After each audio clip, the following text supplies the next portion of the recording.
అనుకుంటున్నాను ఈసారి. అంటే పిల్లలది ఒక్క డాన్స్ చూస్తూ ఉంటే మన వయసు తగ్గిపోతూ వాళ్ళ వైపుకి వెళ్ళిపోతున్నట్టు అనిపిస్తుంది.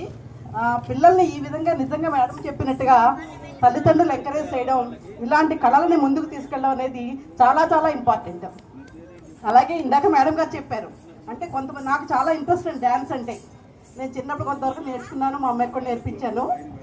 తర్వాత అంటే ఆవిడ మనసులో బాధ, ప్రతి వాళ్ళు డ్యాన్స్ వేస్తుంటే దాన్ని చాలా సహజంగా భరతనాట్యం చేస్తున్నారంటారు. కానీ మన డ్యాన్స్ కూచిపూడి. మనకి కృష్ణా జిల్లాలో కూచిపూడి అనే గ్రామం కూడా ఉంది. అక్కడే కూచిపూడి డ్యాన్సు చాలా పెద్ద పెద్ద గురువులందరూ కూడా మన కూచిపూడి డ్యాన్స్ని పైకి తీసుకొచ్చారు. కానీ ఏంటంటే మనకి భరతనాట్యం అనేది చాలామందికి అలవాటైపోయి ఆవిడ చెప్పినట్టుగా ఎవరు ఏమాత్రం క్లాసికల్ డ్రెస్లో కనిపించినా భరతనాట్యం అనే మాట అంటారు. అంటే దానికి డీప్గా కనుక వెళ్తే అభినయం ఒకటి తేడా కూడా ఉంటుంది, పద విన్యాసం ఒకటి, అభినయం కూడా భరతనాట్యానికి కూచిపూడికి తేడా ఉంటుంది. కానీ అది మనకి అందరికీ అర్థం కాదు కాబట్టి ఆవిడ చాలా సింపుల్గా చెప్పారు, నోటితో పాడితే అదేమో కూచిపూడి లేకపోతే భరతనాట్యం అని. కాబట్టి పిల్లలందరూ కూడా చాలా బాగా చేస్తున్నారండి. ఇలాంటి ప్రోగ్రామ్స్ కనుక ఎక్కువ అవకాశం ఇచ్చినట్లయితే వాళ్ళు కూడా ఇంకా బాగా పరిణితి చెందుతారు.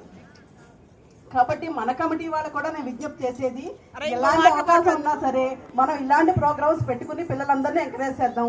నెక్స్ట్ ఇయర్కి మన ఉన్న రెయిన్ట్రీ పార్క్లోనే ఇలాంటి పిల్లలు తయారయ్యేలాగా మనం అందరం కూడా కృషి చేద్దామండి. తల్లిదండ్రులందరూ ముందుకు వస్తే మనకి గురువులు దొరుకుతారు తప్పనిసరిగా.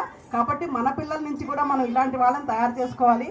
పిల్లలందరూ చాలా బాగా చేస్తున్నారు. ఒక అమ్మాయి అయితే నాకు బాగా ముద్దు వచ్చి దగ్గరికి వద్దాం పిలుద్దాం అనుకున్నాను, అమ్మాయిని చాలా చక్కగా ఉంది, గీతిక. అంటే మళ్ళీ పిలిస్తే వస్తుందో లేదో అనుకున్నాను, చాలా ముద్దుగా ఉంది అమ్మాయి, చాలా బాగా చక్కగా చేసింది. అందరూ బాగా చేశారు, అంటే చిన్నపిల్లలు అంటే కొంచెం ముద్దుగా ఉంటారు కాబట్టి చాలా బాగా చేశారు.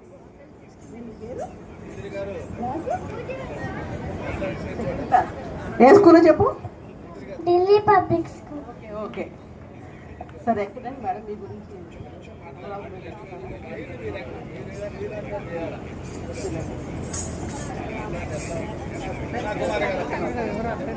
మేడం గారు చెప్తున్నారు ఆవిడ చుట్టుపక్కల ఉండే పిల్లలందరినీ కూడా ఎంకరేజ్ చేసి చేయిస్తున్నానని. కాబట్టి మన దగ్గర నుంచి కూడా తప్పనిసరిగా మనం ప్రోత్సహిద్దాము. చాలా బాగుందండి ప్రోగ్రామ్, చూస్తుంటే కూడా చాలా ఆనందంగా అనిపిస్తుంది. ఈ అవకాశం వచ్చినందుకు ధన్యవాదాలు. థ్యాంక్స్ రాజేశ్వరి గారు.